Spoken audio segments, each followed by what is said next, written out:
This laboratory is one of the very few places in France authorised to carry out medical research on human embryos. Here scientists work with stem cells from embryos between 5 and 7 days old.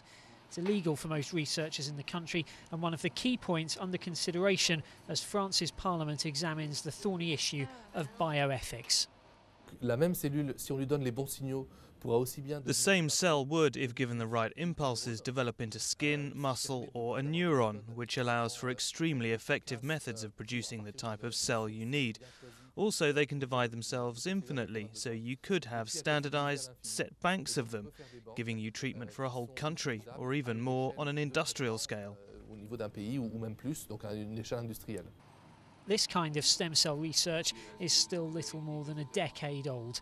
For many, especially religious groups, the embryo as a human life should be off limits for such work. Scientists, though, say it's a vital part of medical research. Even if I consider an embryo to be a person, that's no argument not to do research, given that we do research on all kinds of human beings. In fact, that's the basis for medical research. The other key point that French lawmakers will be considering is what's known as posthumous reproduction. Advanced technology which can freeze embryos or sperm means that children can be born after their parents have died, raising questions of consent and ownership which have vexed courts around the world. La raison pour laquelle je suis favorable au transfert d'embryons après le décès du conjoint.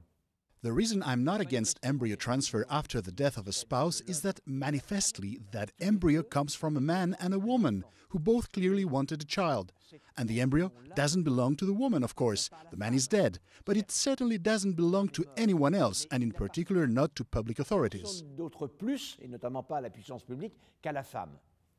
Many politicians disagree, and in France they now have a week to work out their differences before a new bioethics law is voted on in mid-February.